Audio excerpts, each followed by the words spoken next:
Hello beautiful people, my name is Flame Bruce. I'm a music producer and also a poultry farmer. I'm also the CEO of Ete Foods and Agro Allied Industry Limited. Yes, my company name is Longo. Okay, in today's video, I want to talk about how to raise chickens at home for home consumption. Years ago, our forefathers raised chicken at home for source of meat, source of protein, source of protein for themselves for home consumption, and sometimes also use it to gift to people and stuff like that. So but now in this day and age, technology has advanced and there have been different species of chickens that can be used, and there are also different advancement of ways and better techniques on how to raise chickens properly, because we are not expected to be raising chicken the old way they were doing it back then. So but most times I know people that raise chicken at home, they do more of free range chicken rearing. Free range is in the sense that you raise your birds and you allow them to roam about. Then maybe at night they come into a cage or their own housing quarters where you've prepared for them.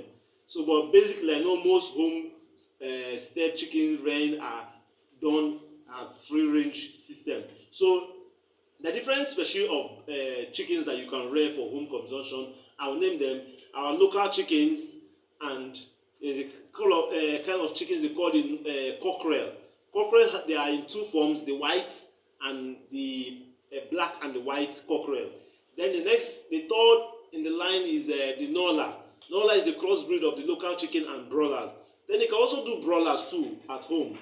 Then turkey also comes in as free range chicken that can be done at home. So these are 5 species of chickens that can be reared at home for home consumption. So now about your housing structure that you need to use for rent or accommodating these birds if they come back at night.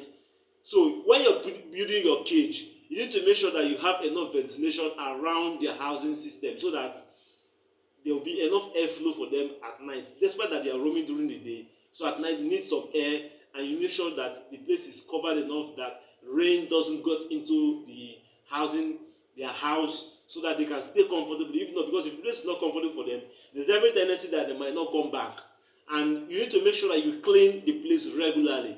After cleaning, you get wood shavings or sawdust and spread on the floor for them so that the beddings will be clean enough, because if the place they are resting is not clean enough, there is every tendency that they will fall into diseases. Despite they are free range chicken, doesn't mean that they will not fall into disease. Yes, they do fall ill. I remember as a child growing up, I had some chickens that I allowed them on free range. Sometimes the birds fall sick, and since we didn't have any remedy or didn't know of any remedy, we just coil them for home consumption. But I will indulge you to try to make sure that their beddings are very clean and clear from their waste being in direct contact with them by spreading wood shavings and sawdust. It might seem like stress, but it's for your own benefit. Then the next thing, you need to make sure that your birds have access to water, even if they are roaming. Just make provision for a drinker or a watering system that they can just have easy access to clean water, because the hygiene of your birds is very crucial for them to grow well. So in a case whereby you are allowing them to move around freely, you still need to make provision for these drinking cans around the housing so that they can easily get access to clean water. Then the next thing I would like you to bear in mind is that despite you are having these birds as free range, you also need to make feeders for them, because sometimes you might stay in an environment whereby they might not be having access to good feeding. So but if you can get some local things, mix them together, they can also help you to make your birds to grow fine. I'll give you some example of stuff that you can mix for your birds to grow well. For people that are in Nigeria, you can get your akamu shafts. Akamu is like a local breakfast drink that we make from corn. The corn shaft can serve. You can get some other shaft from the kernel cake, they call it PKC, stuff like that. Those remnants, you can get them, mix them, but in the right proportion. I also do a video about how to do your own feed that you can use to feed your local chickens and even for broiler chickens if you are doing a conventional poultry farm.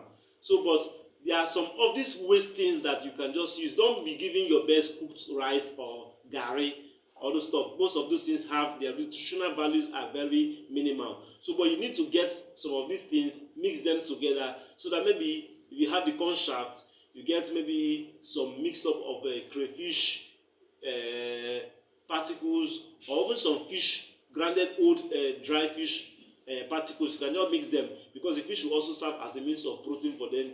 If possible, if you can get soybeans meal, mix them, it will also serve your birds too as well. So these are things that you need to give to your birds for them to also aid them to grow well. Especially if you are doing turkeys.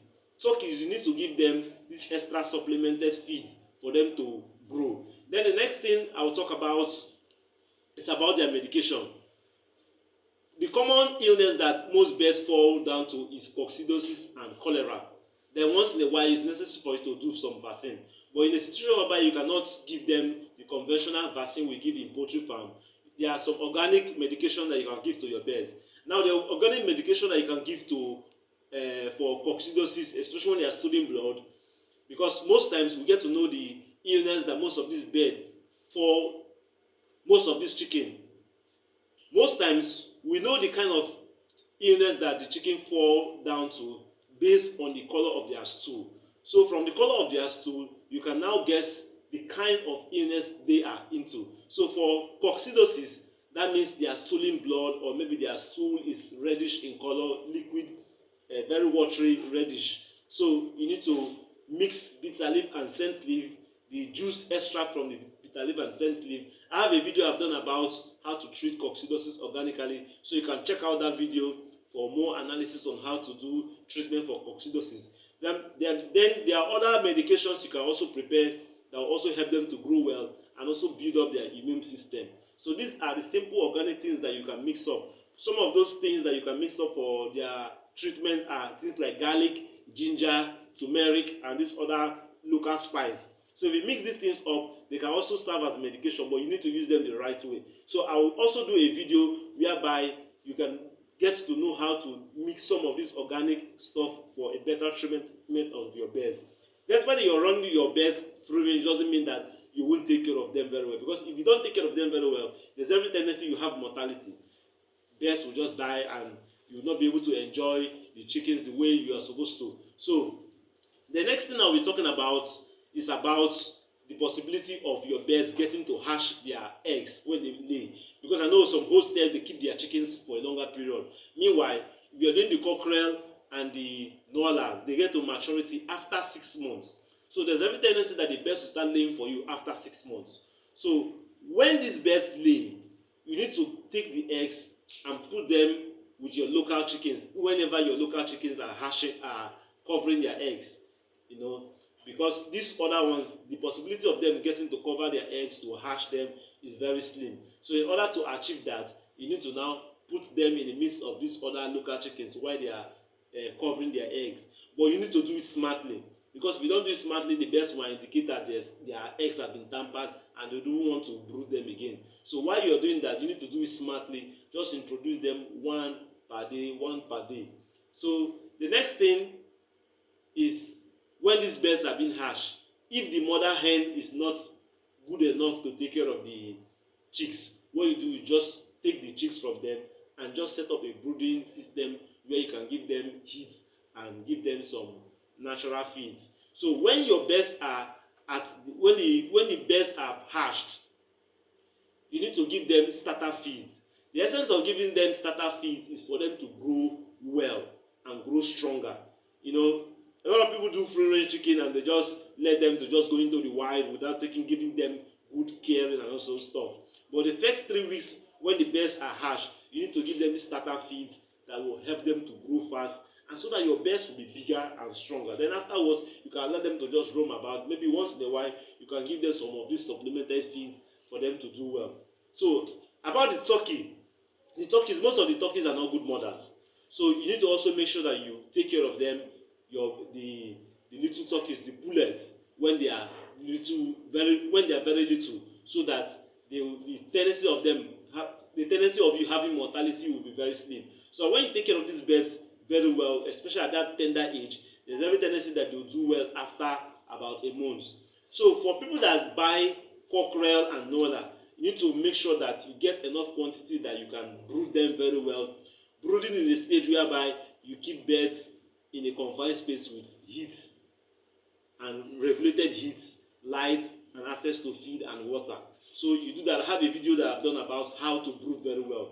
So you brood the birds very well to make sure that they can survive and grow very well, because when these birds are very young, there's every tendency that you have mortality at that early stage. So you take care of them, pamper them very well at that early stage so that they can grow better and serve you much better. So the next thing I'll be talking about, so that they grow well and serve you better. Let's do a recap about all the things I talked about. You need to make plans of the kind of chickens that you need to go for, the different breeds of chicken you go for, and you make sure that the housing space is comfortable enough aeration, and also make sure that rain splashes do not get into the pen. Make arrangement for water drinkers around their feeding quarters so that they can have access to clean drinking water, and also once in a while supplement feed for them that they can also grow well, because sometimes there's evidence that they might roam around and they not get access to good feed. So try to make sure that they have access to some little mix of feed once in a while. Then the next thing, when this nola or cockerel they get to lay eggs after a while, when they've gotten to full maturity, you take the eggs and mix them up with the local chickens that you have so that they can also help to brood and hatch the eggs for you. Then when you're buying cockerel or nolas from the day old, you need to brood them. But in a situation whereby you are not very good at brooding, I would advise you to buy after brooding beds.